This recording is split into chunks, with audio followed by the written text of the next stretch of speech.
Добар ден, Пладневни вести на Канал Плюс телевизија, следи кратка најава за дел од денешните случувања.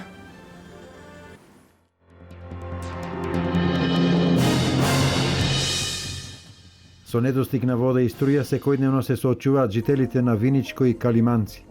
Чердаклиско поле кај Штип се суши заради прекин на наводнувањето.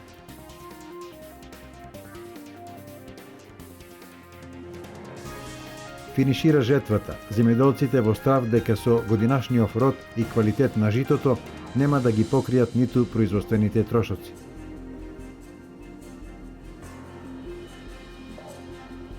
Јавното предпријатие Водовод со апел до кочанчани рационално да ја трошат водата за да нема посериозни прекини во водоснабдувањето, посебно на повисоките региони.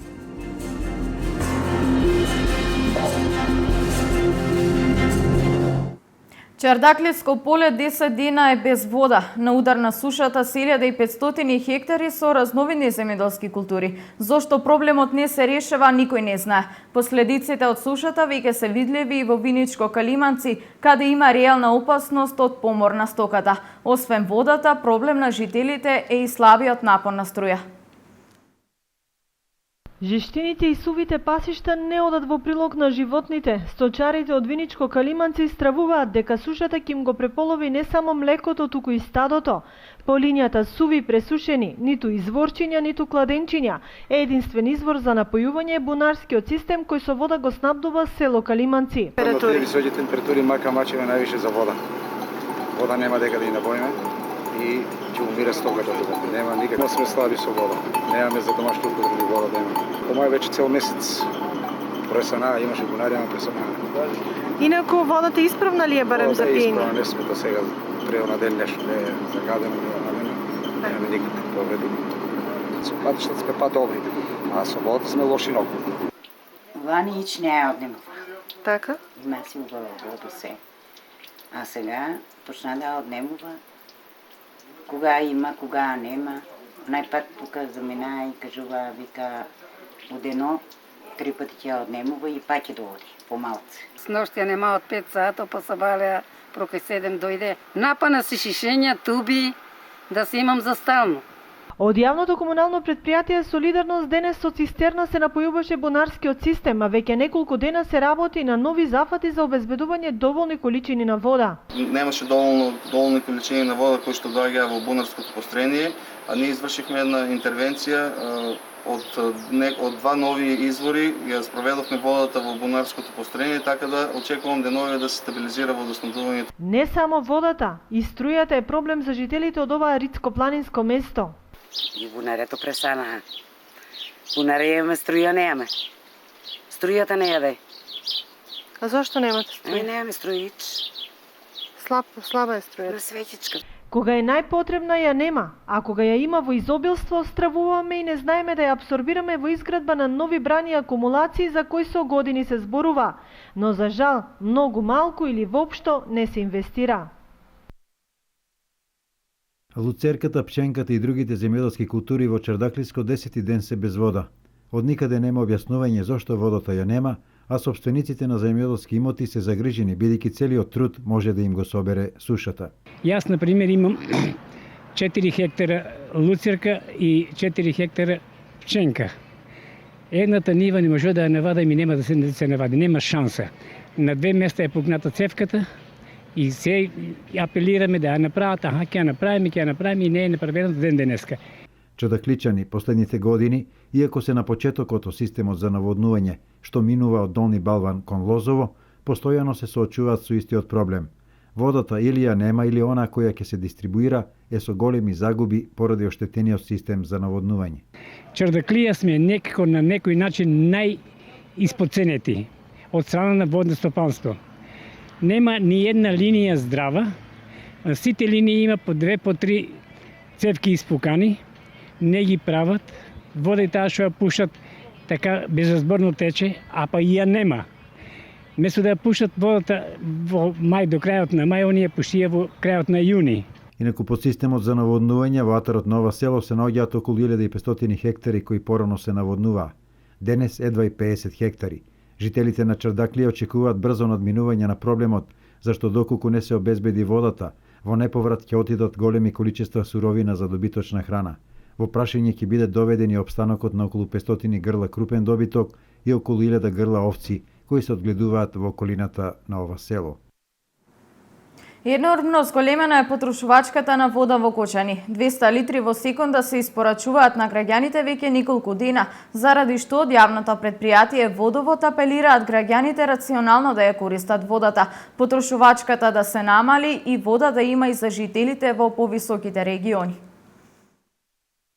Рационално да се користи водата од градскиот водовод од Кочани, упатија писмен повик до граѓаните од комуналното јавно предпријатие Водовод. Во изминатите неколку денови веќе се испорачуваат повеќе од 200 литри во секунда, што системот постојано го држи на горната максимална граница на искористеност. Ова се однесува на сите потрошувачи без разлика во кое место живеат, и од Водовод вела дека истовремено ќе бидат контролирани сите несовесни корисници. Од комуналното јавно предпријатие ги образложуваат причините за прекините на вода, со дефектите на водоводна мрежа при изведувањето градежни работи, но и поради нерационалната потрошувачка.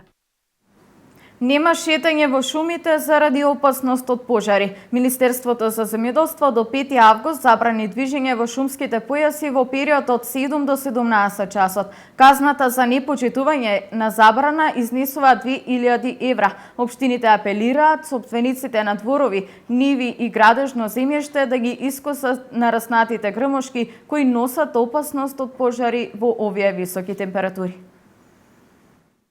Од Министерството за земјоделство, шумарство и водостопанство соопштија дека до 5 август се воведува ограничување на движењето во шумите и шумските појаси во периодот од 7 до 17 часот. Движење во шума имаат право само лицата кои имаат дозвола од јавното предпријатие за стопанисување со државните шуми и субјектите кои управуваат со заштитените подрачја, како и за туристи кои ќе бидат придружувани со представници од јавното предпријатие Македонски шуми. За непочитувачите на одредбата ќе биде изречена парична казна од 1500 до 2000 евра во денарска противредност. Дополнителна опомена од Министерството е строго забрането палење на страништа, плевел и други растителни отпадоци во ловиштата и друг земјоделски отпад на земјоделско земјиште, како превентивна мерка за заштита од шумски пожари. За оваа забрана предвидена е глоба од 1500 до 3000 евра во денарска противредност. Финишираат жетвените активности во регионот. Годинава земјоделците ќе ја паметат како екстремно лоша, со минимални приноси и слаб квалитет на житарките. Државата има обврска да го заштити производството на лебното жито, заради што земјоделците бараат повисока откупна цена за пченицата. Заменик министер за земјоделство Ванчо Костадиновски најави решавање на овој проблем по целосното завршување на жетвата и во договор со производителите и мелничарите. Сега за сега ќе ја следиме состојбата, бидејќи не сме во законска можност да однапред дадеме изјава за тоа дали состојбата е лоша или е добра, затоа ќе оставиме некаде средината на август месец, кога ќе заврши комплетно целата жетва, да седнеме на маса и до тогаш секако ќе имаме уште неколку средби со нив. Еве, низ директни контакти на лице место, јас ќе бидам присутен утре во Пелагонија, исто така и министерот ќе биде на друго место, така да ние ќе следиме состојбата и секогаш ќе бидеме со земјоделците. Значи, нормално и мелничарите треба да се изслушаат, да си окажат своето мислење, нормално и нив ги разбираме од аспект на квалитет на превземање на пченица, која што ќе значи минимални својства кои што треба да задоволува пченицата за производството на лебното брашно. Од тој аспект и според моите сознанија мислам дека земјоделците оваа година ќе си го добијат своето, што значи од аспекти на цена, која што треба да ја добијат од мелничарите и нормално со приносите, од кога ќе заврши жетвата, ќе ја согледаме состојбата и ќе направиме дополнителни анализи доколку има потреба, соодветно ќе реагираме. Општина Штип продолжува со активности за асфалтирање на улици во градот. По подготовката на улица Лески во населба Баби, која се очекува да започне да се асфалтира денес или утре, подготвен е и крак од улица Маршал Тито за асфалтирање. Денес почнуваат подготовките и за асфалтирање на улиците во населба Чардаклија и Долна Железничка.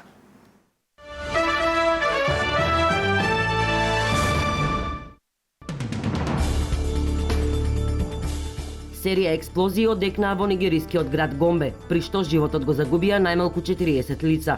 Според представници на безбедносните сили, терористичките напади били изведени на 2 автобуски станици. Безбедносните аналитичари велат дека нападите го имаат печатот на исламистичката група Боко Харам, која редовно активира бомби на места каде се собираат многу луѓе. Најмалку 15 лица се удавија по судир на патнички брод што пловел по Нил со товарен брод. Судирот довел до превртување на бродот, пошто тој потонал. 6 лица се спасени, а капетанот на товарниот брод е уапсен. Сообраќајот по Нил е многу преоптоварен, особено во близина на Каиро, каде голем број египчани празнуваат по светиот месец Рамазан. Грчкиот парламент го усвои вториот пакет мерки за реформи, што беше условот за почнување преговори со меѓународните кредитори. Законот предвидува измени во граѓанско-процесниот кодекс, насочени кон тешките и предолги процеси, мерки за продажба на тендери на недвижните имоти на должниците од хипотекарните кредити, како и интегрирање на грчкото законодавство во директивите на Европската унија за заздравување на финансиските институции. Во иднина при банкарски крах, првиот удар ќе биде врз акционерите.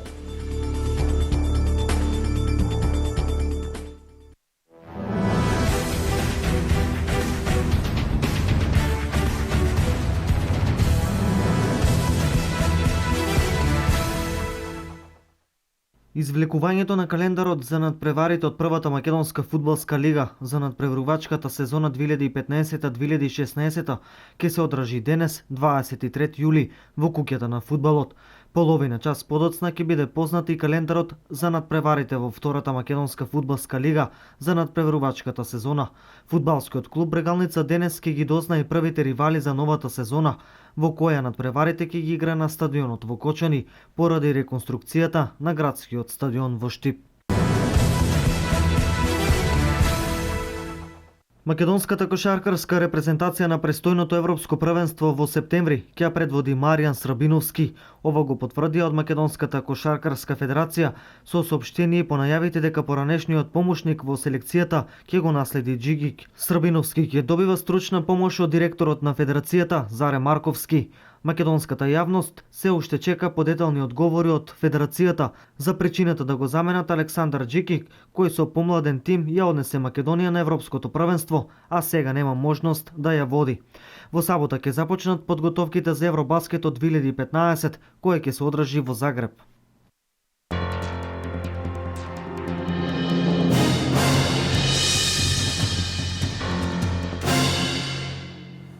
Овде е крајот на вестите. Нови информации гледате во Дневникот во 16:30 и на веб порталот kanalplus.mk. Имајте убав ден.